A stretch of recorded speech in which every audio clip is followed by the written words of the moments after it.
Shut up and sit down.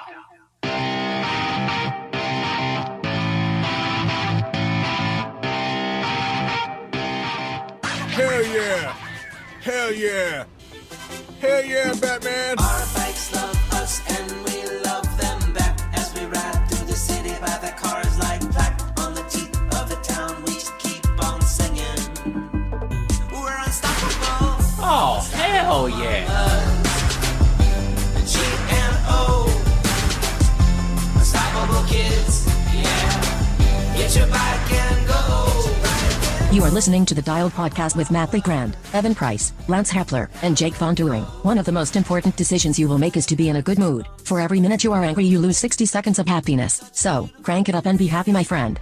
When things are good, when things are hard, we ride together, we don't drive cars, but together we make such beautiful music. Oh, hell yeah, brother. Yeet. Unstoppable mamas. A G&O. We're unstoppable. Unstoppable kids. Yeah.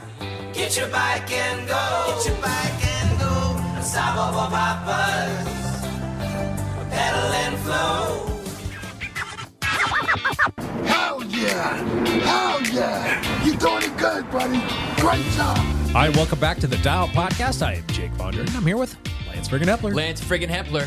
Hello. Yellow. Hello. What's up, friggin'? It's the show. Here we are. And we are live. We are live, the show, and we're recording. Roll it. To his right, Mr. Matt LeGrand. What's up, ladies and gentlemen of the internet? You guys look clean today. Looking clean. Nah, I saw Lance yesterday. I'm like, dude, what the heck? I shaved the beard off. But he still has. Still got the handlebar. I did stash. leave a mustache. Is Sully going to make an appearance? Are you going to get the bars back? Or are you going to just I don't know. Yeah. Maybe. See where life goes. I went. start that now? You might have it ready by cross season. Right. I went to my wife and because I shaved, and of course she didn't even notice. No. She's like, I'm not going to notice unless I kiss you. And I'm like, well, better.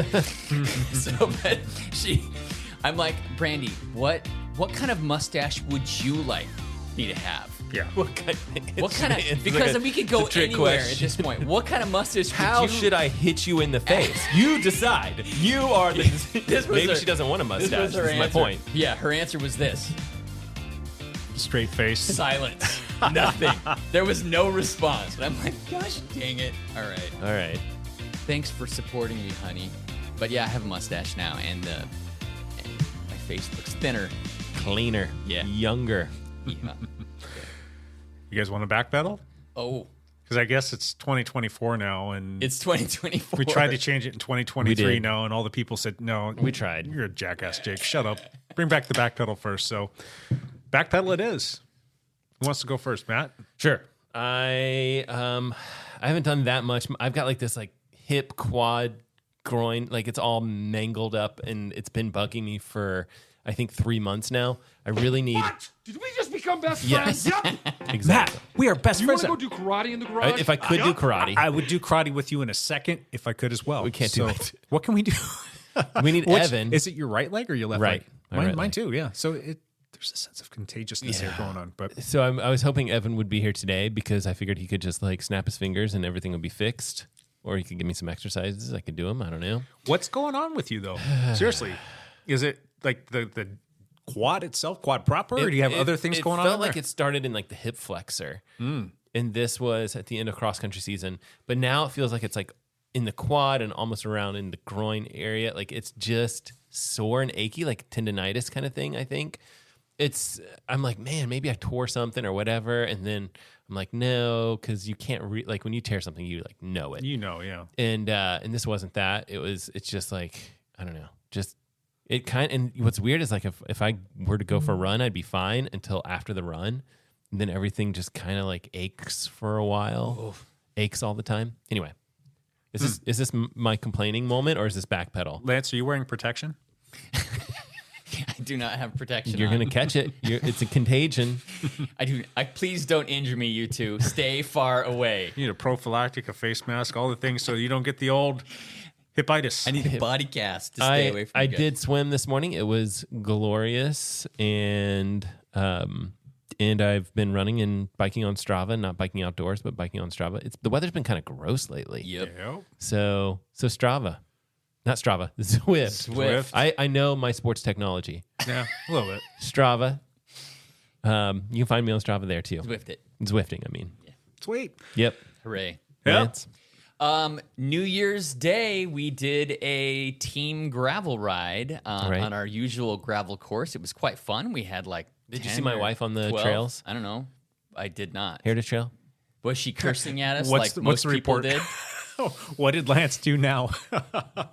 He's like, I don't know. I ran over some lady, but We did have an incident, oh shoot. Jeez. kind of. Was it on Heritage Trail? It was on Heritage Trail. Because the trail's more narrow. When you're out at like Washougal, you're good. Okay, we left at 9 a.m. Yeah. It's New Year's Day. The sun is out. It's not raining. So trails are busy. The trails were busy. The dike was busy. The trails, Everything. the Heritage Trail was busy. The park was busy. People are getting on that New Year's resolution, Yes. man. And we took all of that stuff very carefully. Like Tom counts with the ring with the bell on his bar. He went to the front, and we warned every person that we were coming. And when we came on up on them, we're like, "Hey, there's 10 of us, just so you know." People, for the most part, were really good. But near the very end of the ride, we were with like a half mile to go on Heritage Trail to the trailhead.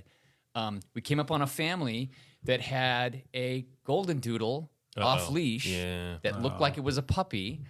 And as soon as when we came up on the dog that was off leash, we actually stopped because we're like, okay, hold on, this is Not good. The owner, the guy, was trying to Grab the collar, yeah. grab the collar, and the dog bolted, not towards us, but like away from the bikes, like he was petrified of the bikes. Oh. He ran all the way to the trailhead. To the parking lot. Yes.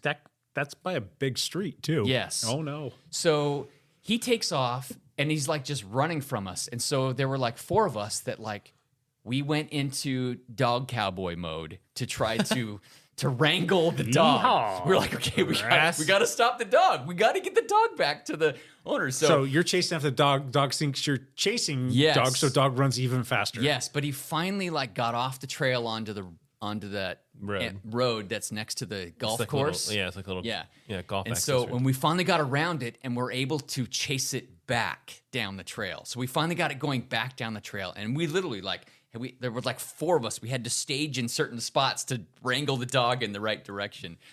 And so we get back to the owner who's there, and the dog runs up to him and then ran right past his owner again, whatever.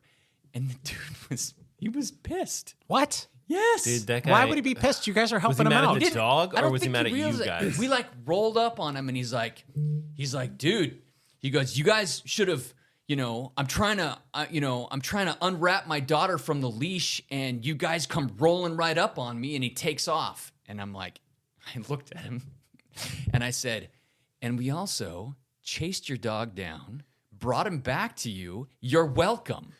And the dog was off leash, or was it running with a leash attached to it and he just got away? No, it was off leash. So he's BSing right was there. BSing. You know what? Jij bent een klootzak. Yes. And so immediately after I said, we brought your dog back to you, you're welcome, Yeah. he just said, thank you. He's probably frustrated though, because I mean, Yeah. in the moment if you're out there with kids and you got a dog and all Yeah. these things, I can That's see true. him getting frustrated, but he needs to have a little bit of time to reflect on the moment. Yeah. You screwed up, buddy. Yeah. Own Clearly. it. Say he sorry. was probably just cranky. Yeah. And, If I was out there with my family and I had all those kids, damn kids, I'm pretty and sure it's and a a dog puppy. that ran off, Yeah. I'd be pissed And it as was well. probably a moment where he took the dog off the leash because there wasn't anybody around, and then 10 bikes show up. Yeah. Yeah. So he like couldn't get her in time. Yeah. It is what it is. Anyway, so Good. At least you guys were careful. I was waiting for you I to was tell me, waiting like, oh yeah, we went booking around a corner and went head on no, it. we saw what was going to happen, and we stopped, and then it didn't work, and we're like, this dog is not stopping. We've got to wrangle it. We got to wrangle this dog. So luckily we got it back, and got no love for it. Anyway, you're welcome, Pal. Yang Hong. I don't know what that was. Right on. Anyway, rest of the time I rode on Zwift because the weather sucks Yeah. here. So anyway, good times. Sweet. Yeehaw. Yep. You want me to backpedal? Yes. There's nothing to backpedal. Did you lift? I did, dude. All right. Yeah. I was telling Lance yesterday, we've got these great like zip up hoodies, nice little embroidered dial logo on there. And I was going to wear that yesterday because, it's gloomy days, crappy out. And I'm like, no, I haven't worn that in a while. I went to go put that on and like, it doesn't really fit all that well. Not in the stomach area. That was fine. But my shoulders, it's just not fitting there. So I gotta switch up my training program a little bit because I've gotten a little bit too big up top. So it's time to start leaning things out up there. And then, but I don't mind the legs. I don't mind the lower half getting bigger and stronger. But the upstairs part of me is starting to get back into like beast mode of the in the gym. How's Barrett doing with his lifting? He's fantastic. It's good. We have been super consistent now, almost coming up on like 2.5 months. Haven't really missed he's missed a day or two here or there, but he's been making up for it. And then he's actually going to start doing double days now, working out at school in the mornings. Okay. They have a 0 period, and then he'll go to the gym with me less because, you don't want to do too much, but he'll be doing all of the other things that he's not doing there. And he's gaining weight, and he's definitely getting stronger. Like he's starting to put up some big kid numbers now, like with dumbbells and stuff like that. I'm like, hey, good on you, buddy. Wow. Yeah. So he's well on his way. So it's been fun. It's been fun for me to take him there and teach him a bunch of stuff and watch him progress. And he's been a sponge through the whole process. So good on him. Wow. Yeah. I just wish that fun. I could be like him in 140 pounds and he can be me at 190 to 200, whatever it is I weigh these days. And then that'd be fantastic. Just don't want to lose all that strength though. No. Cool. All right. Well, I think you that's enough of the back pedal, but I do need to get back on a bike because it's absolutely killing me. And we are 5.5 weeks away from training camp. Yes, indeed, we are. We need you back on a bike. I have not been on a bike in over 2 weeks. You have to come to training camp, Jake. Dude, this past week, that's part of my back pedal too. I'll talk about that real quick. I went and had more prolotherapy. Had another, I think it was 20 injections for the prolo part of it. And then have you guys ever had ozone injected into you? No. An actual gas? Really? Because ozone has great healing properties. Yeah. I know this, but they actually injected some of the gas straight into the bursa area of my hip. There was another 5 or 6 injections of that there. So I laid on a table and just got needle after needle. And this needle is not small. It's not small at all. But I mean, they're spraying like on a topical like numbing agent, like ethyl, I think is what it is. Or is that ether? Or ether? What?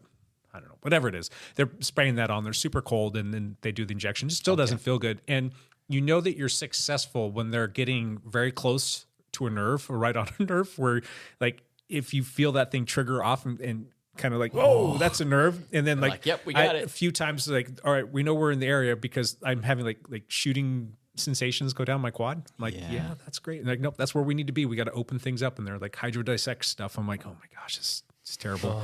It's like a love-hate relationship with it. It absolutely Are they doing sucks. like an ultrasound guided needle? No. Okay. No, there's actually 2 ladies that are doing it. The one has been doing this for like, God knows how. I don't even know. She's older. Her masochism name is Yeah. Vonder Fluten Pain and Is that what the- Painenhausen. Whips and the ball gags were all out there. Yeah. Leather You had to pay extra for. Yeah. Yep.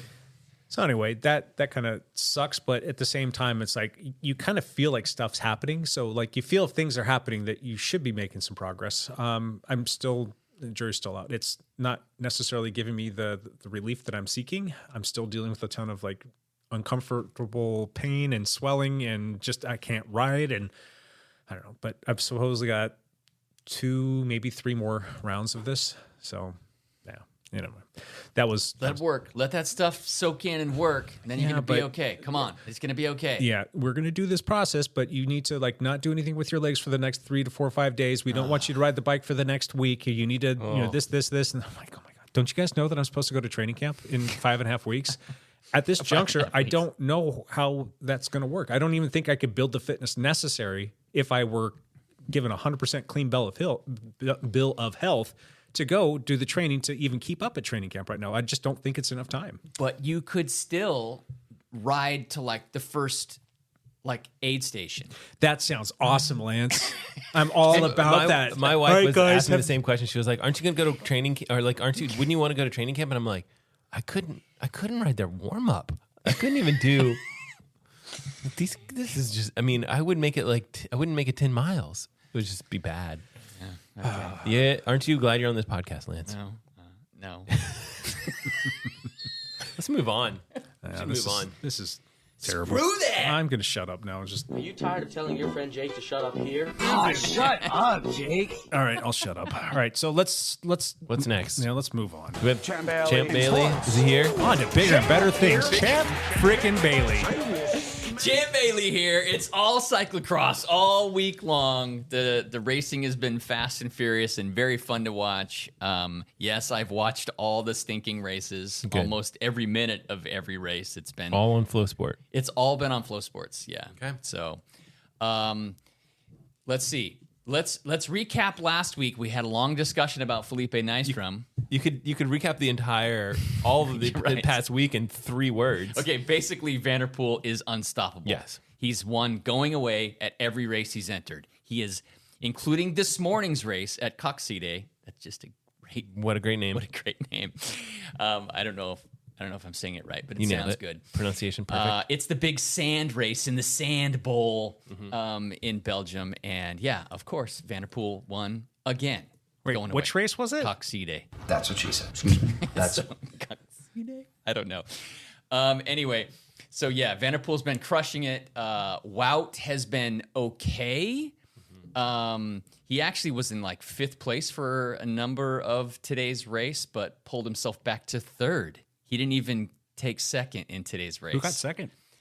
Prim Ronhaar. He's just another Belgian fantastic cyclocross racer. Yeah, It's not that young kid, their up and coming star, is it? it's not. Okay. No, I don't. I can't remember their think names. so. They're all great Dutch names or Belgian names. Or actually, I think they're anyway. Regardless, I don't know. But the big story from the week was Vanderpool at Hulst. Wait, I was gonna backpedal further. Felipe Nystrom has not left. Oh, he decided to stay. He is trying to still gain some more funds so that he can stay. Yeah, I did So- see a post that he put out there seeking for a little bit more financial support because Yeah. he does he self-funds this whole thing. Self-funds it, Yeah. yep. So that's a big ask, especially like you're not working, so you're not making money. Yeah. I don't know what his work situation is, but you're not making money technically, and then you're gone spending money, and you only got so much money to spend, and it's He's an interpreter for OHSU. Uh-huh. So he works at OHSU between patients and doctors as an interpreter. Okay. Spanish, I believe, is my guess because he's Costa Rican. Mm-hmm. So, so he has stuck around. He's still there for a bit, and we'll see how it goes. So the big story from the week was Hulst, which is I've got to say, the best cyclocross course in the world. I think Hulst is just phenomenal. It's fantastic. It's in the Netherlands. It goes around. It's very Dutch. It goes under a windmill. It drops down to a moat. There's mud run-ups. There's mud downhills. It was filled with fans. It was really busy. It was actually a really fun race to watch. But Vanderpool had a spitting incident during it. So you guys probably heard about this. Apparently there was a section. The more Vanderpool wins, the more Belgians hate him. yeah. And so there were some Belgians, and these races, they're chucking beer on it's all riders. beer. They're chucking urine on riders. So that They're was the flinging who knows what stuff. at them. Yeah. So they're cursing and yelling at him, and they're throwing beer at him, and there was reports that there was urine thrown at him, and when he came around on the final lap, he'd had it, and he spit at this one group.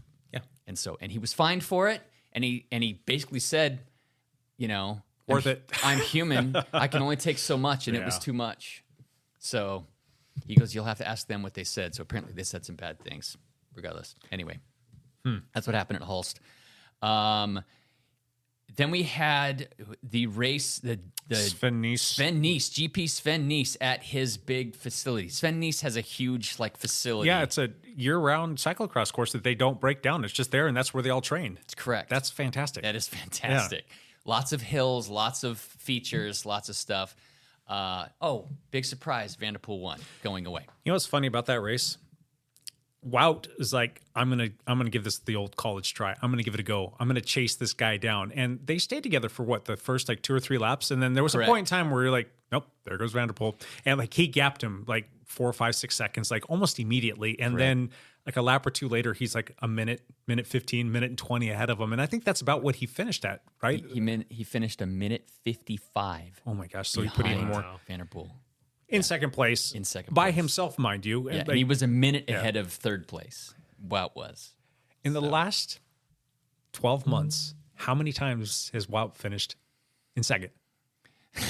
Seriously. He's had a ton of second That's places. so, I mean, He only won like 2 I feel you, races. buddy. I feel you. I mean, mine was just like Jack Frost and like the old Montanori. Like I could never win those races. I always came in second, but I don't know. That's kind of Crazy. Big news for our local scene. Clara Hansinger did her first race over there at GP Sven Nys. She actually got a front row call up. I don't know how that happened. National champion. She raced in third place for a number of laps, but ended up 5th. But she ended up 5th in bad. the That's elite race. fantastic. Fantastic. Absolutely great. So good on her. And with the 2 powerhouses off the front, Fem Van Empel and Lucinda Brand. And Are we going to talk about Rohan Dennis? if you want to, We don't have to.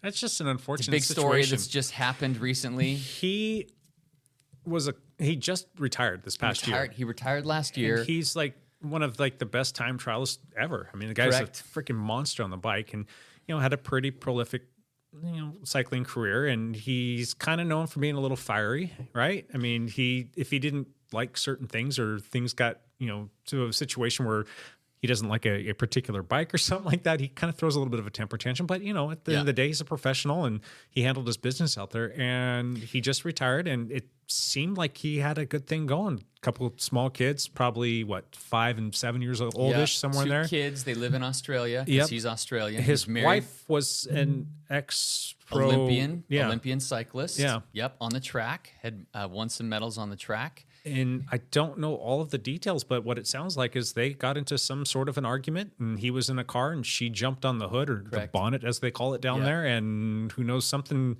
went sideways, and she ended up Dying. Yeah. Yeah. So the wife died after falling off the hood of the car. He did not stop, and so he was charged with like negligent homicide or something like that. Vehicular homicide. Vehicular homicide. It's terrible. I mean, So yeah, kind of an ugly story that went through. And we don't know the details behind that. I don't know what the details. domestic violence issues there are, if there are any at all. It's just super unfortunate. So thoughts and prayers go out to that family and those kids, man. They just, yeah. I don't know what you say. Just time will tell. Yep. So, Crazy story. yeah. Anyway, champ out. That's it. Champ out, huh? Ah, this is my fault. We ended up on a bad note. Thanks a lot. You're welcome. Was there anything that you needed to bring up in the triathlon-y, runny world, Matt? Anything going on there that we need to know about? Evan for that. Let's be honest. Evan was much better at like triathlon news. Yeah, it's kind of a downtime for the triathlon. I mean, people are talking about like a lot of big stuff, like what's going to happen next year, but there's not like a ton of racing going on this time of year for triathlons. So we'll see. All right. Cool. On that note, Oh God, here it comes! Uh-oh. Oh, hot, hot, hot, hot, hot, hot, hot, hot. who's going to drop the first? I can go first, and Lance can go first. That was one of the best episodes ever. I'm sorry.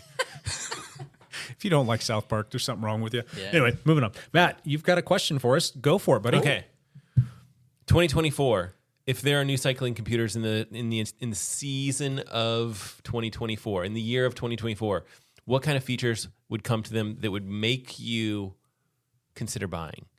Right? Like last year we had the 840 and the 540 come out, and we got touchscreen, we got multi-band GPS, we got some stuff, but like maybe nothing like anything that blew us out of the water. Like accuracy was better GPS wise. What feature would make you like shut up and take my money? We've talked about this a couple times, and I would love to see it. Integration with the rear view tail light and the camera in there. I would love agree. to be able to see that as I would kind of love like to a see that. rear view mirror. See the video. Oh, yeah. I would Real time. love to see Garmin Garmin would be the one to do that, right? Like it seems like they have the rear camera. Yeah. You would think that they would be the company to do it. I would also love them to have like an open API that maybe works with like a GoPro camera or like a Insta360 or whatever camera you want to put back there, to be able to sync that to your head unit without it like absolutely completely draining the battery. I don't know. I think it would probably having like a live video feed works with my phone. You know, I could connect my phone to a GoPro and look at it that way. I just don't want a phone on my handlebars. No. I'm the only one that has a phone on my handlebars. I used to do it for a lot of, because I used to ride at lunchtime all the time. People needed to hold me, and I just needed to see that. And for a long time, your computers didn't connect to your phone so that you could see like text messages or calls coming through. So I don't know. I think that would be a fun little integration if they could connect somehow, some way to either the Varia 715 or a GoPro or cool. DJI Osmo. What you all got? Those things. Lance, you got anything? Me, I would like to see a qualitative or a quantitative number like on my bike computer that says, if you go at this effort for 30 more seconds, you are done. You are like so. They have that body battery thing. Have you seen that? Yeah, but I'd like something that worked real time, that took in like my power, my heart rate, my glucose level. Like it encapsulated everything where like, okay, I'm in a race effort. I want to make an attack in the first hour. You know, you can only make this attack for 15 minutes before you're going to have to back off and rest before you can attack again. That and maybe like a little match counter, and like you can get matches back based on how much you sit up. I think that would be really cool. This sounds very much like Garmin's new kind of body battery thing that they have. It's not body battery, but they have like their. I'll have to show you. They have something like that. Yeah. But you mentioned the blood glucose monitor. Yes. There's a lot of people using those these days, and there's a lot of people using them for fitness purposes, and there's some people that are using them for performance purposes. You cannot use them in a race. They're not UCI legal for races. Right. Yeah, we don't race in the UCI. So would you consider using one of those? Because Obra doesn't care. You can go get hopped up on whatever you want to get hopped up in Oberland. Weed mostly. Yeah, exactly. But you know, technically you could do that. I don't know what USAC's policy is on that, but I don't know. I imagine it follows along with UCI that you can't use them for performance. But I mean, anyone that's diabetic would probably be like, this exemption there. Yeah, I would assume that they wouldn't even have to do anything and just wear it and not worry about it. But I think the big thing that the pros see is like they can use it during training, and they can start to get a feel for like, okay, I need to be fueling, so that they don't get past there. Well, what's interesting is, I mean, that has changed dramatically in the last like 5 years with the pro peloton. I mean, gone from where athletes would starve themselves or, you know, eat very little during races to now they're taking in 120 carbohydrate. Yeah, it's almost a game of like, hour. how much can you put in? How much can you put in? How much can you handle? And that has upped the speed of the peloton dramatically. Just that shift in thinking. What is the UCI's thought process here in saying you're not allowed to use these? Why? It's not performance enhancing. It's just knowing your body a little bit better. Why is it not performance enhancing if you know your body a little bit better? Okay, if I went and go put a monitor on you, it's not going to make you any faster. It's just going to give you more information about your body that's already there. So how is that any different than like a heart rate monitor or a power meter? It's just another metric that you can use to see how your body is performing. I don't disagree with that. It's not that argument causing you to perform better. Yeah, that sounds good to me. I don't disagree with that argument. I think that it's interesting. There's different laws in different countries, right? So in the U.S., it's really it's a little bit more tightly, more tightly controlled as like a medical device. Yeah. In Europe, there's a little bit more freedom to it, and so a lot of these companies, Super Sapiens is like a company. There's actually there's like a dozen or more companies that are doing this, and they basically take the CGMs that are on the market in the medical field and they rebrand them basically. And they say, these are sports oriented now. And then they'll make an app that goes with it, which is awesome. But the cycling computers are actually integrating that information. I think Wahoo is one of the companies that will show CGM information streamed from certain brands or whatever it is. It may go through the phone and then to the device. I don't know exactly how that works. But I think both Garmin and Wahoo will show that information. So correct me if I'm wrong, listeners, but I think that's the case. And I kind of agree with Jake. It's another metric about your body, not that much different than your heart rate or.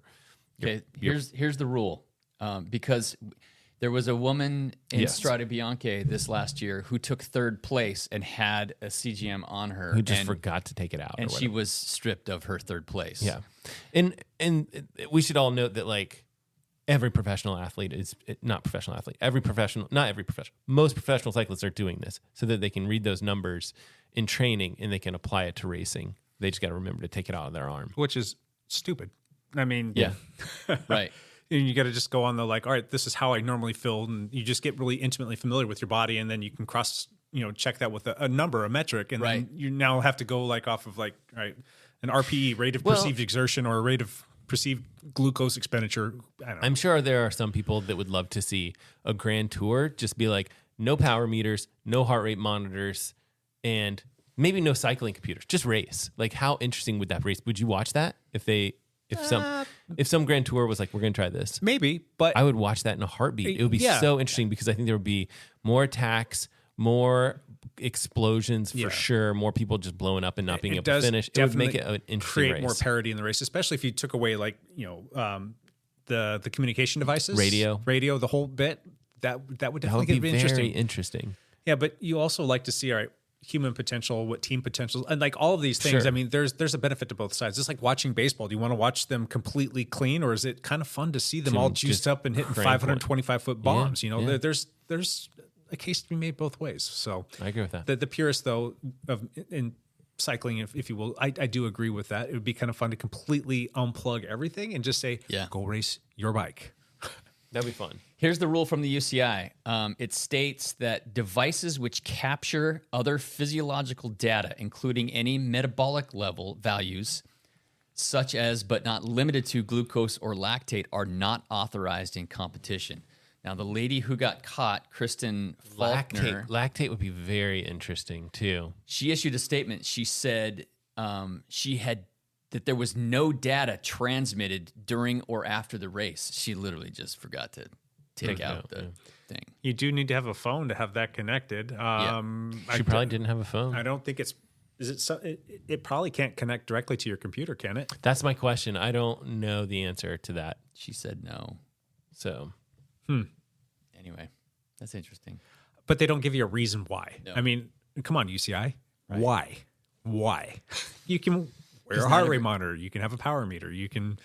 It's not like use they're a computer. They're not like they're trying to make a level playing field because there's no salary cap in professional cycling teams. The teams with the most money generally do the best because they can get the best athletes and have the best training and best facilities. And so, if they're trying to make a level playing field by like not everybody has a glucose monitor, so nobody can have it. Right. Like you can't do that with power meters and no. This is a huge tangent from my question about like what cycling. I derailed your question. It was good. That's fine. I think that's what it's part of the podcast, right? Yeah, I think so. Who's doing the next? Well, you didn't give us your answer to your own question. Is there something that you're really wanting to see, Mr. Tech Reviewer, big time YouTube superstar? I'd have to think about it. Yeah, I don't know. I agree with Jake for sure that I would love to see camera information from these radars being displayed. What about like peripheral accessories that you would like to see attached to a bicycle computer and have the capacity to give you even more good data? I know that we've talked about like the CDA stuff. Like, yes, we thought that was imminent, and then it sounds like they scrapped the whole program. Is that still something you think is on the horizon? Is that something that you still want to see? I thought for sure that was on the horizon because there's probably 3 or 4 companies that were doing things, and Garmin purchased a company, and you don't usually purchase the company unless it's like, this is really going to be big and we're going to take this to market. And especially if they could like integrate it with their computers. It's got potential. It's just the fact that there's so many. I think what every company runs into is that like, this is really, really good and it looks fantastic until something changes and like one of the 100 variables gets a little tweaked and everything's a mess. Mm-hmm. And so car passes you, your data's busted. Like it's just so many problems. Sure. And so, and that's one of the 100 issues, right? Like wind picks up and it doesn't get measured by the device, or there's so many issues that could come up that can cause problems and cause your data to be bad, that it almost ends up being, and I think this is why like all these companies are just scrapping these things, because the working with them is such a nightmare. So that's my theory. However, we could find out like next week that, Wahoo has some huge new aerometer thing that's going to work. I have no idea. So machine learning should come into play too when you start to throw like all these variables at these things and you're trying to get data out of it. Like that's what machine learning is good at. It's really good at like teasing out the valid data from junk, a lot of junk, especially if you feed it a lot of information. I have a tangent on that. Yeah, go. This is the whole tangent podcast. You know what would be really cool? My thought, if there was some kind of AI connected to your bike computer screen where you could voice activate it. So I'm riding my bike and I could say, order me a cheeseburger, damn it. You could say something instead of having to stop, but mostly about like routing. Hey Wahoo, take me.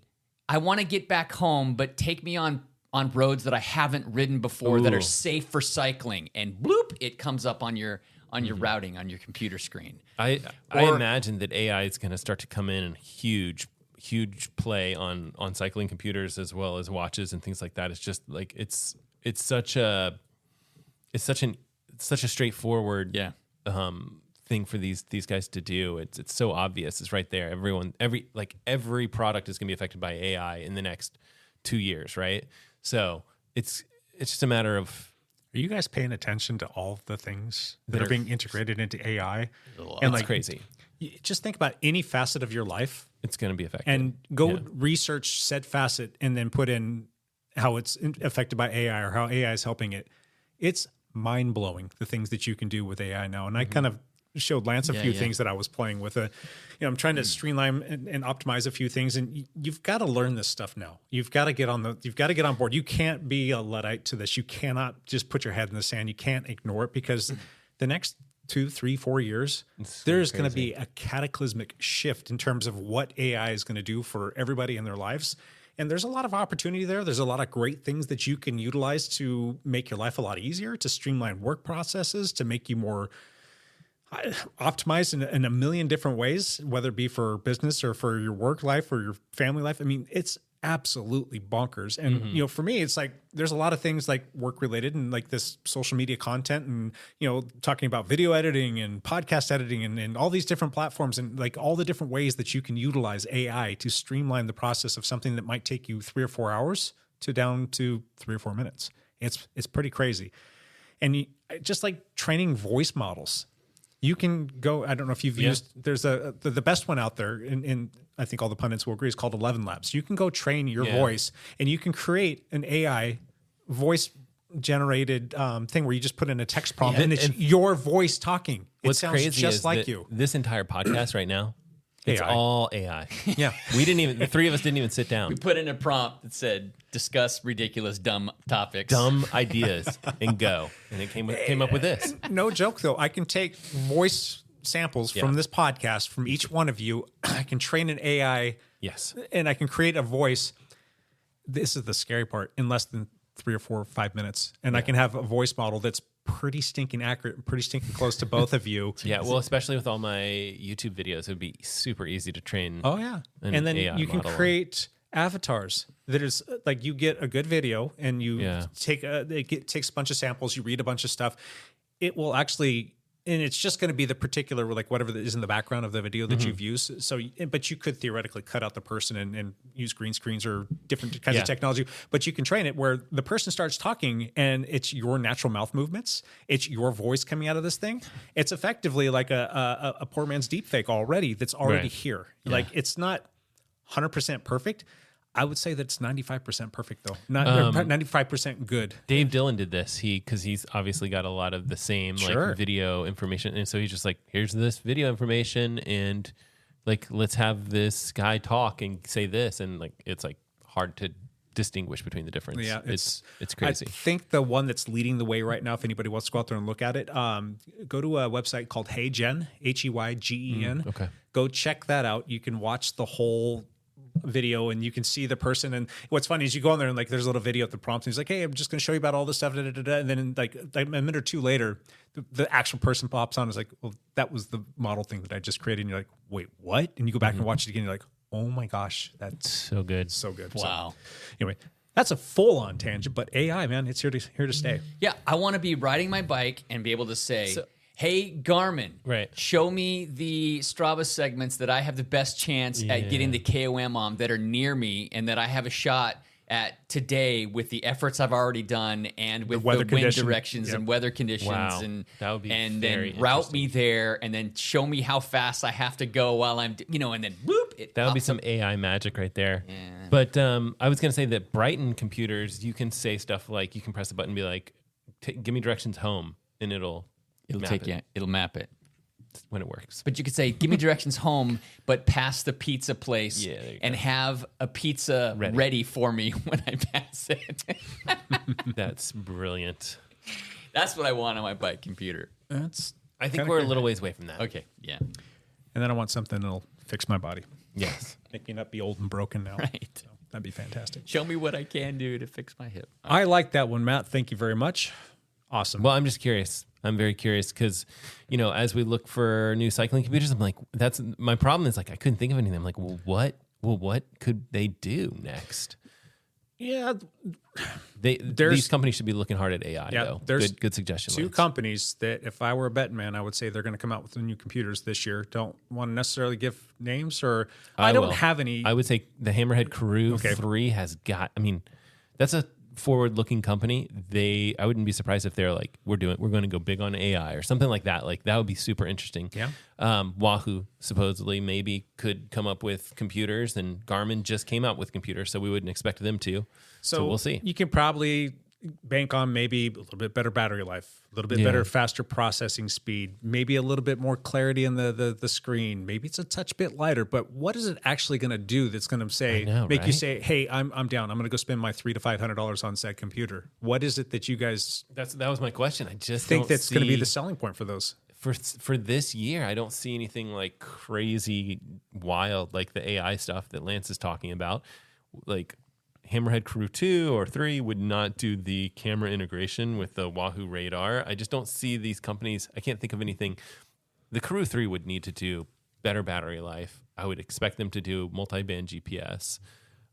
Lighter weight would be nice for that device, but I just don't know. I have no idea what they're going to do. Hard to say. Does seem like it had the most horsepower under the hood. Yeah. If they can enhance that and then somehow integrate in AI to, I don't know, fill in the blank, whatever you want it to do, that'd be kind of interesting. But I can't think of anything that they're going to do that like we're really yearning for in a bike computer. It's kind of like bike trainers right now. Like, what are you looking for in a biking trainer that's going to make it that much better? They come out and they're like 5% faster or better flywheel, and maybe they do this little fill in the blank thing, but they're charging an extra $300. Rocks back and forth a little bit. Not worth it. So I don't know. Don't know. Crazy. Interesting. Yep. You got a question for us? Oh, my question sucks now that I think about it. Let's hear it. All we can go on a tangent if that helps. We probably will. Okay, here's my question. White socks and shoes, yes or no? Oh, that's hot. So... Yes. So, white socks and shoes, do it. White socks and shoes. You only live once. Go mudding. Mudding out there. EF Education, they just announced their new uniforms. They just released their new uniforms, and they're all white socks and shoes this year, as well as a little bit of yellow in their uniform. And a lot of teams have white socks and shoes, and it is super popular right now. If you notice, Matthew Vanderpool, every cyclocross race, he is racing in white socks and shoes in these nasty, muddy things because white is cool. Am I missing something here? Sir Ian Gibson will tell you that it is quote unquote pro. It's pro to wear the white shoes and the white socks. White socks and shoes is pro. That's what the pros have always done. Supposedly. I have missed this boat entirely because I almost always go black or orange. I did get a pair. What's the matter with you? I am not cool. What is the matter with me? I showed up to training camp last year with some white seedy shoes and a new white cask helmet and Protone helmet. And I was like the sore thumb at the training camp. I kind of felt like a little bit of a jackass for that, but I needed a new helmet and that's just what we had at the time. I'm like, yeah, I'll just try the white. And I don't know. I don't dislike it, but it's not my favorite. I kind of like the black a little bit better. The white helmet, jury's out on that. I mean, I've worn a black helmet for so stinking long, and this doesn't fall in line with your shoe question, but people always say, oh, it's going to make your head too hot. I mean, I've ridden in Southern California with black helmets when it was 100 degrees, and I was fine. And I've ridden up the Pacific Northwest on hot days. I was fine. I've never had an issue with that. Some people will tell you that it's just too hot. It attracts too much sun, and rightfully so. It probably does. But you got the right ventilation, you ride at the right speed, you're fine. Yeah. The white shoes, I don't know. I figured, why not? It's not that I don't dislike them. It's not that I like them. I honestly don't give a rat's ass. I don't care. I think also you look at those white shoes. I think they're going to be more visible to cars. That's you the have other that thing. little bit of a back and forth jitter on your shoes. So it's kind of like if you're locked in position, like your shoes are kind of what's moving. So you're going to see those from a distance. If you're a car, That's maybe that's a stretch. It's a stretch. That's a stretch. It's the look. It's the look. Yeah, it is. I've just been shocked that Vanderpool has every single. Now, of course, he is in the white jersey with rainbow stripes because he's the current world champion in cyclocross. But he's done in the next world champion. He's done every race in white shoes and socks, and I'm out of touch. Whatever with he kids. does is cool. He's 28. He's in the thick of it. You know. Fun fact, I own probably 40 pairs of socks. I don't have a single pair of white socks. Not even one. I don't think I do either. Neither. None. Seriously. Then if we don't want to get into TMI, underwear, same thing. Nothing white. Nothing white. As a matter of fact, I have just a handful of white shirts, and I only wear those at night or to go to bed. And they're honestly like a really soft cotton, easy like V-neck, stretchy kind of shirt that I got when I got hit by the car and my shoulder was completely dismantled and I needed something easily to be able to get on my head. Yeah. And I still have those 3 shirts and I still wear them to bed all the time because they're super comfortable. But that's the only white stuff I own, other than my now white socks and my white helmet that I don't ride bikes anymore. So who really cares about that? I don't know. Would you feel comfortable if I put you in a full white kit? Oh God, no. No. The white bibs are like the classic cycling mistake, right? Like that's Used to be because, you get a little wet and shizum ha, there you are. what? Lance, Did you weren't say at shazum ha? Shizum ha. I love it. you weren't at the Michael Myers time trial last year, were you? No. No, Matt. I don't think you came out. Evan was there. Evan raced. Did he wear all white? He wore his on your left kit. Yeah. 100% all white speed suit. Bold. Very bold. He's like, that's a choice. And good on you. I mean, that's kind of like goes along with the whole like mantra of that team is to be different, unique, and all that other stuff. But yeah, it was not something you'd see me wearing. Look like a freaking white sausage riding down the road these days. So, But Vanderpool looks like a freaking Beast. rock star cycling stud. god out there. Yeah. It does. That happens when you put basically 3 minutes into the podium. I mean, he's just a next level. So anything he does, he can wear really anything he wants. He's also been showing up at these races driving his Lamborghinis. Oh, What? Yes, he's because he drives himself to the race, and he's rolled up one time in like a $200,000 like Lamborghini supercar, and another time in Lamborghinis like SUV type thing. Oh, really? They make an SUV. do you think huh? Lamborghini's like, hey, just show up into the race with this car and we'll pay you? I don't know, but it's like That'd be interesting. I mean, talk about unrelatable to most of the people Yeah. there. Yeah. But I it's wonder why freaking the Vanderpool. Belgians hate him. Yeah, why did he get? Why Said did like a people giant middle throw finger. beer on him? Yeah. Because he rolled I up in got his it. I'm Lamborghini. curious to know. Like, I'm sure he's probably making $3-4 million a year. I And, think he's 5. I think he's 5. that's his million contract through euros. Alpecin. Yes. But his sponsorship and his endorsement deals have to be yeah. through the roof. I Yeah, mean, I'm sure. how much money do you think Canyon's paying him just to ride his bikes? Yeah. Ride their bikes. I mean, he's probably sold a crap ton of bikes for Yep. them just because of that. And then you just go down the list, and he's making money off of every last little thing that he touches. Of So, course. Good on him. Yeah. And as he should, as a 28-year-old stud cyclist. Yeah. Jeez. Enough to Freaking drive kids. a Lamborghini to a muddy cyclocross race in Belgium. That's good times. So Last hot seat question. last hot seat question. I kind of have two questions, but I'm going to lean into this one a little bit. We've kind of touched on this a little bit before, and I've kind of bellyached about it a little bit. And it seems like my wish is going to kind of come true, but I'm curious, is it enough? The cycling industry, in my opinion, has outpaced inflation in terms of the way that they have been pricing their stuff and the way that things have gone up significantly. I mean, bikes from 3 or 4 years ago are 50% more than they were 3 or 4 years ago.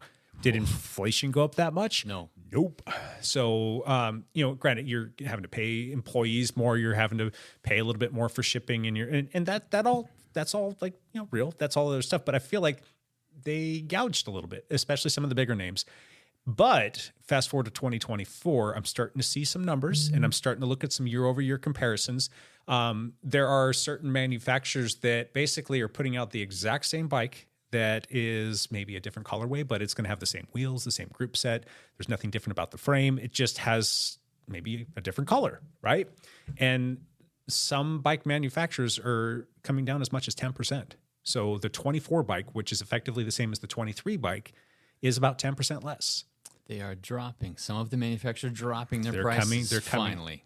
There's a lot of like commotion and tumultuous things going on behind the scenes in the whole cycling industry, and you get like little bits and pieces of it about major brands letting people go or having like reporting losses and doing this kind of stuff.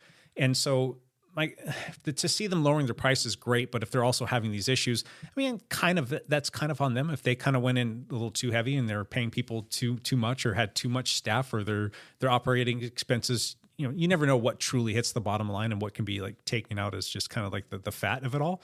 But they kind of took some lumps, but it's nice to see that they're not going to try and make up for said lumps by increasing the price or keeping it the same. They're actually coming down. So my question is, what's an appropriate amount that you guys would like to see prices come down to make things a little bit more in line with where they should be at in this day and age? I mean, I don't know if we've necessarily seen the full market correction yet in terms of just the entire economy. I mean, there's still a lot of pundits that will say that we're still looking down the barrel of like a major, fall off or a recession or things of that nature. But who knows what's going to happen? We're in an election year, and generally speaking, politicians will try and kind of make everything stay nice and pretty until that's over so that they can maintain their positions. So I don't necessarily think that we're going to see a whole heck of a lot of craziness go on. The market seems like it's still doing pretty well. There's still a lot of things that are problematic there, but I don't know if we're going to see much correction there. But it's nice to see the cost of things coming down a little bit for people in the cycling world, because in my opinion, they were out of control, and it was actually dumb, and it was making me upset. And I don't want to be upset. I don't want to be pissed off at the cycling world. I want to love it. God, we freaking have a bike shop. We sell stuff, and it just pisses me off that I have to tell people, I'm so sorry that this bike costs this much. There's not much we can do about it. We'll give you the best possible price we can below MSRP to make up for it. But at the end of the day, we do have to keep our doors open too. But again, that's a lot of rambling on. What's an acceptable amount that you guys would like to see in terms of a correction, like a cost that comes down? I think it needs to be, from the numbers that I've seen, it looks like it needs like a 20% correction. That sounds about right to me. I was thinking 15. Which is absolutely ridiculous. Yeah. Those numbers are massive. So if you see a bike manufacturer where you look at their year-over-year numbers and it's like a no correction at all, what is your gut take on them? What is your like, all right, these people are fill in the blank. They're Too gouging, self-important. they're too greedy, they're too out of touch. Yeah. Well, it probably has to do with two parts to it. One, when they're making the decisions on what the price is, they did their market research and they either did that incorrectly, or they're looking at costs for things, and the company is of such a size and such a potentially like large size that their costs are getting out of control for what they're producing. So one of those two things probably, but I don't know. You just can't have like these $15,000 bikes be like your B bikes. Like that's just, it should not be that way. Those should be your pinnacle of whatever bikes, not $20,000 bikes. Yeah, I mean, BMC is not a part of what I'm trying to express here, but they came out with what was called their masterpiece frame set. So it was a frame module, frame, fork, integrated cockpit, seat post.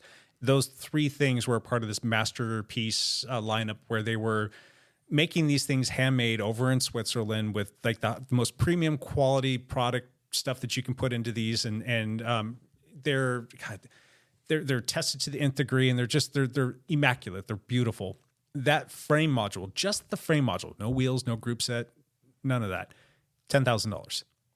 So that's crazy expensive. But I kind of like the fact that they did make that, because there are people out there. It's like $10,000 to them will be like me giving you $1. Say, here, go buy yourself you can't even buy yourself a cup of coffee these days with $1. But you get where I'm coming at with that. It's kind of cool to see that, but then all of a sudden you've got your top shelf, like a Team Machine or the Team Machine R from BMC, which are their race bikes. Their top shelf versions of those bikes are 15. I think the Team Machine R, like their top shelf one, is even a little bit more. I got to go check the price on that. That's out of touch. Like that bike used to cost $10,000, and even that, I remember when the first time I saw a bike that was $10,000 and jaw hit the ground, I'm like, are you kidding me? Somebody's It used to be those top end bikes were like 9, 10, and then all of a sudden it was like, oh, now they're 12. And I remember that jump and just being like, well, that's that. Like you don't look at those bikes ever. Yeah. And now they're 15. But now they're more. It's just out of control. So what's nice though is that $15,000 bike might be more like 12.5 or 13 now, which is kind of cool. It's going in the right direction. It's still too much. So that 20% correction that you're mentioning, I think that's the number that we need to see. But is that also going to hold up? Is that sustainable? Is it good for the health of the company, the business, or the brand to come off their prices that much? Maybe they need to do a little bit more correcting on their end and take a look at their expense sheets and costs and all that other stuff to figure out how they can make it better. And sometimes though, you got to be careful, because they're like, well, if we got to cut prices, then we got to look at the materials that we're using. So, or we're going to start to see some bikes coming on the market that are less expensive, but crappier materials, crappier resins, crappier carbons. And at the end of the day, that's all a bike manufacturer really makes. A frame and a fork and sometimes some handlebars, some carbon stuff. And they're charging a crap ton of money. And a part of that process too is that the cost of that is like the components that you put on there. Those are pretty expensive, but I have not seen too much come down the pipeline in terms of how things are looking from Shimano and from SRAM. But I do know that Shimano had some tough balance sheets that they put out. So their financials, they got beat up pretty hard last year and the year before. Yeah. So what's going to happen there? Are they going to drop their prices? Is this all going to come to a head and everybody's going to start to see better prices on bikes? I don't know. We're going to start to see crappier quality.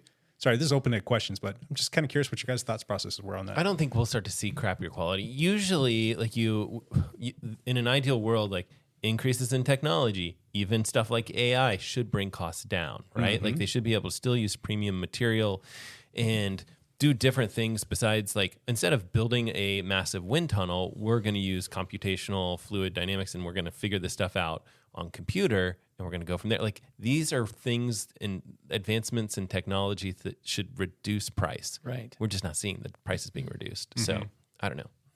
I can hope. Yeah. A man can hope. My thought would be that I don't want to pay more for a bike over the year before unless there's been a pretty good advancement on the bike. Yep. Right. Yeah. With some kind, not just technology, but any kind of advancement, better materials, lighter, quicker, faster, stronger, the drivetrain being, works better or more fluid. That's my thought. Mm-hmm.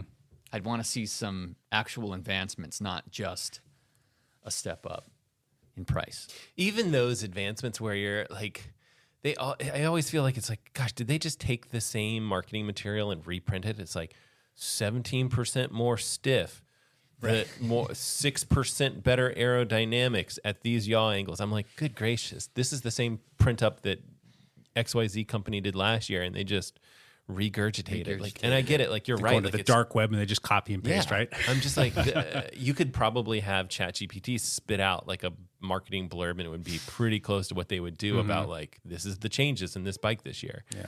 And yeah, I don't see a lot of crazy innovation going on in frames right now, but that's just me. Yeah, sorry, that was more of a rant than it was a question, I guess, but it's good to see that you guys kind of feel the same way. I mean, 20%, in my opinion, would be great. I don't think that that's something we're going to see from anybody. No. 15% is probably going to be a big, big stretch. 10% might be something that you see, that 5 to 10% range. To see 10%. Yeah. And as soon as I get some more numbers, I'll report back, because there's quite a few different brands that we work with, and I get to see these numbers. Yep. So I have one more question. and this isn't for me, it's from the podcast, this podcast thing that we do. The podcast wants to know, what do you guys want to see from the podcast in 2024? Lance, go. I want to get paid. Yeah, well, we haven't been paid for the podcast, but 2024 might not be the year for that. I'd like Don't to know. see some more guests, some like bigger name guests that we could get on and interview. And Sure. That's what I'd like to see. We do have people that have agreed. It's just a matter of setting up the dates and the times. Yep. So we'll see there. Some more guests is definitely something that we'll always strive to bring on, because it's always fun to hear other people talk. Not so much me, but other people, right? Right. How about you, Matt? Yeah, I agree with Lance. I think I would love to see some guests. We'll have to have Ray from DC Rainmaker come on. Yeah. We could have maybe Des from Des Fit come on or whatever, like especially around any sort of cycling announcements. Like if there's new computers, or if Wahoo has some sort of mystery product, like that might be an ideal time to have someone like that come on and chat for an hour. So, Hey, Lance, can you go jump on YouTube and pull up the other Matt LeGrand and see if he wants to come on and join us? oh, Let me just ask. he will be here. He can because serenade us. And he will sing and take his shirt off. It will be quite the moment. Gotcha. We definitely, in my opinion, need to do some more live podcasts. Those are a blast. Yes. Those are super fun. The- Ben's Bottle Shop. Those are fantastic. And then I really do love watching the tour and kind of giving a play-by-play on those. Those are a lot of fun as well. What's something else that we could do to better interact with people and just kind of switch it up? Is there anything that you guys Do you think we could do like a live from Ben's Bottle Shop where we watch The tour? Because again, like that's all happens in the morning, and we would want to do this in the evening. It would be so cool to be like, we're gonna, have like, if you're gonna come join us for the live, like don't watch the tour that day. Like come watch the last hour with us. I don't know. It might That'd be be fun. It would be super fun if we could do that, and then have it like just I set up think and they ready to watch. open up early? Well, maybe it's just during the football season that they open up pretty early, but Yeah. it would have to be really early to catch the end of the tour. Like 7 We could a.m. still. right? I mean, we could TiVo it and watch it on delay. Do you Is- like how old I am when I'm like TiVo that? We'll just invite everybody to the studio. Yeah, what's a TiVo? I don't understand. What Just- did you? Get your Betamax out. I mean, like delayed recording. Yeah, that'd be fun. I definitely want to try and get more of the people involved and doing things like that and having them be able to jump on, I think is a fantastic thing. So yeah, so those are kind of some of the things that I'd like to see as well. Anything else you guys can think of that you'd like to see from the podcast? Well, what do our listeners want? Well, that leads me into the reason why I asked this question. Okay. I first and foremost want to thank our patrons. Our patrons are pretty stinking cool, and they help support us and they help underwrite the cost of putting this on, because everybody is in these day and ages are always putting their hands in your pocket for these. Here's your monthly subscription is going to cost X, that kind of stuff. So they help us out with that. I want to thank them for that. And I think that it would be awesome if we can get the Patreons more involved. We're not going to do a drawing this week. I think we can probably do one next week. But what I would like to see from them, though, instead of doing a drawing, is have them get involved in a different way. And I think that the first Patreon, like you have to be like a patron. And if you're not a patron right now and you want to become a patron, you want to play in this little game that we're going to do. If you want to go to dialpodcast.com, click on the Patreon link and set yourself up with the Patreon and go do that. I think that would be a lot of fun. But I want you to, if you want to win this, we're going to give away a nice Dial t-shirt. These things are pretty nice. I think they're normally like $25 or something like that. Yep. Anyway, we've got one that says Dialed on it, and we've got another one that says Unplug. And then it has like a little Dialed logo and like a bike on there. It's a neat little t-shirt. But if you can go onto social media, probably like Instagram, and I want you to tag the Dialed podcast in that. And I want you to, in your comments, tell us what you want to see from us in 2024. It can be, hey, I wanted to see this next episode. I want this topic, or I want to see you guys do this at some point in time this year. The first person to go on to Instagram with that and a picture of them, and hopefully on or around a bike or something to do with bikes or something cycling centric, and then tag us in that with that question, you're going to win a t-shirt. That's good. That'd be awesome. Yeah. So that's going to be the little tie in there. And then for all of our patrons, we've got some Dial podcast stickers. We want to send those out to you. So we'll get on that. So we need to probably get some updated addresses, and we can just drop them in the mail. Or if you want to swing by the lab, if you're local, we'll get you some Dial podcast stickers. I think we have some other stickers that we can toss in there as well. Some People cool. are welcome to swim, bike, run, rinse, repeat stickers if Sweet. that's what they Yeah. if they want that. We'll give you a bunch of stickers. It's a triathlon podcast. So anyway, I guess you got to first and foremost follow us on Instagram. It's just at Dialed Podcast. And while you're at it, might as well go follow the Dialed Cycling and Dialed Cycling team and the Dialed Juniors and the Dialed Triathlon team. They're all Instagram. So kind of cool stuff. Anyway, yeah, go do that. It'd be fun. So Fantastic. anything else you boys want to talk about? That's No? it. Let's Roll. Back to work. Back to work. Let's do one last thing. Matt Legrand, you're up. Okay. I don't know when this podcast is coming out, but it'll probably come out before my video. I promise that I am working on a Apple Watch Ultra 2 after 100 days video. I'm working on it. It should be out. I'm thinking it's going to come out on Sunday, so be on the lookout for that. Can you even buy that watch today?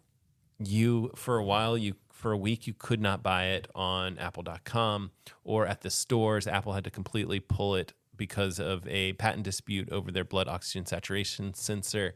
They had some sort of appeal, and as the appeal process is going through, some judge gave a short-term break to where they would be able to sell it until mid-January, when that appeal process kind of like is figured out. Massimo is the company, the sensor. Yeah. I used to have a contract with that company. Yeah. We provided physical therapy and strength and conditioning services. It was kind of like a wellness program for their people. It's kind of funny. Yeah, it's a real company. I mean, it's not just a patent. Yeah, so patent, it's kind of funny because whatever. I still know people that work for them. I haven't talked to them in a while, but Send them an email. yeah, see what's going on. But at the end of the day, these sensors, I mean, they're probably just wanting a big payday or some sort of a licensing fee or something. Right. How much would that cost Apple to just pony up those bucks and make that happen? I think it's $1.75. $1.75, huh? Yeah. All right. Per hair on your head. Okay. Which for me is not much, but no, we don't know, and that's all. We'll never know because that all is negotiated behind the scenes. We're talking about a company that Apple is Yeah. worth what, $1 trillion plus? But here's the thing: if like Massimo can just name any number, and then basically it can make it to where selling the Apple Watch literally prohibitive. costs them money. Yeah, and but so there has to be some sort of like an arbitrator. I mean, I guess at the end of the day, it's your technology, and somebody can't force you to sell it for. But depending on what that number is negotiated, I mean, literally, it could be the situation where, I mean, margins on electronics are super slim. Yeah. And so it could be some situation where it's like, no, it's worth us for us to just take it off of our website, which they literally did. Mm-hmm. And so we don't know what those negotiation numbers are. They could be taking it off the website could be part of the negotiating tactics. Having the ability to change software and maybe, change that one particular feature might also be something they could play into some of the negotiating factors between Apple and Massimo. We have no idea. And we never will. We'll never know the little negotiation pieces behind the scene. So it's just all going to go away at some point. just shoot Tim Cook a text. I know you guys Okay. are. Yeah, we're pretty Buddies, close. right? Yeah. So we'll see. But my guess is that they will probably do a software patch. And they'll change the way that sensor works. And hopefully that'll be enough. We'll see. Do you think they're feverishly working behind the scenes to come up with their own sensor so they can just buy or just circumvent the whole process of like having to deal with this company? Or I wouldn't be super surprised if they had a new sensor in September when they announced the Apple Watch Series 10 or X, as they might call it, or the Apple Watch Ultra 3. because you have to think that at some point in time they're going to just have that technology and they're just going to say, "Hey, Massimo, sorry about that, but we're going to go this direction and this has nothing to do with you." Like that's where I would say, like, Massimo, be smart. Like you've got their captive attention right now. Come up with a reasonable number that's going to make you super happy. It's going to make them happy to still sell their watches. Cash out, knowing that they're going to change this anyway, and that technology is all going to change. It's hard without knowing that. Yeah, it's hard to know without knowing the technology. Supposedly, Apple hired away a block of their developers, and then I don't remember if it was 3 months or 6 months later, had their blood oxygen saturation sensor. It looks sketchy. Remember that one podcast we did? We need to do another one of these. Am I the asshole? Yeah. Who's the asshole here? It looks like Apple's the asshole on that one. I mean, I do not have the details, and none of us do. And it's but from what I can tell, it doesn't look good for Apple. It's kind of their MO. I mean, they'll take things that have come out and they're good, and then they'll take that same technology and they'll make it even better. They'll put their Apple Touch on it. Yeah. But it seems like they're just blatantly robbing this. Or, I don't know. And sometimes I'll see a feature that Apple will do, and they'll do it totally different than the way that Garmin does it or Coros or whatever. And I'm like, wow, that's innovative and very cool and neat that they did things differently. And other times they do the same thing, and I'm like, why couldn't they just stick with the standards? Because standards are meant for developers to make their lives easier. It's like you follow a standard, and then all this stuff works. Right. So it's a blessing and a curse. The way Apple does things. So Cool. Hepler. Yeah. one last thing. One last thing. One freaking last thing. Yeah, I'm hitting the road this weekend. See ya. Yeah, and I'll be gone for maybe 3 weeks or so. Or Jij 3.5 bent een weeks. klootzak. Yes, that is true. Going to Arizona? I'm going to Arizona. Yeah. You're just going to take your time getting out there? Yeah, I'm going to take a couple days. Got to take some stuff back to the kids and also doing a personal bike delivery on the way as well. Whoa. Yeah, just going to Arizona for some little bit warmer weather. My wife's got a soccer tournament, and then I might go to the Canary Islands for a week with Sir Ian Gibson. Oh, So that's all in this next few weeks. We need to have you guys have to call in from the Canary Islands. We'll have to figure something out. When do you leave for that again? For That's soon, right? for the Canary Islands, Yeah. it's like 2 weeks. Is Ian Gibson also going on the team training camp? Yes. Good man. Yeah. He's going to be like traveling this the is- world. So this is me and Ian's. This is our private training camp to prepare us for Training camp for the regular- training camp. Training camp for regular training camp. Yeah. Good. Sweet. Good. It's a perfect segue to my last thing. What's it?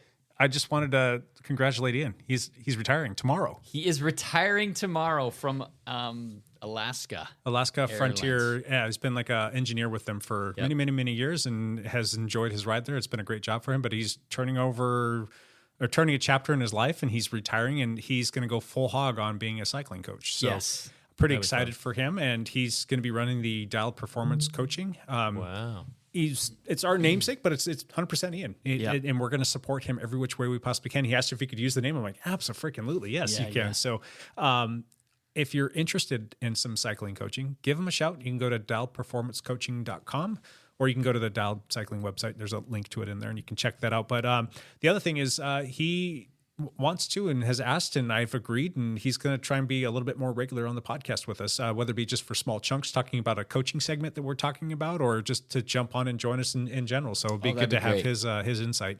Get to listen to this old cranky, salty British guy get a little saucy with us and put us in our place. So that ought to be good. So I love it. Dad's going to come over here and set the ship right here. So, but yeah, so congratulations to Ian and on all of your successes in your formal job and your new adventure, and have fun celebrating that with freaking Hepler over here. Yep, we're going to Europe together for his Good times. retirement. Yeah. Sweet. Cool. All right. I think that's it, guys. Is that a wrap? Hooray. Cool. All right. We will be back next week with another one of these. And until then, bye for now.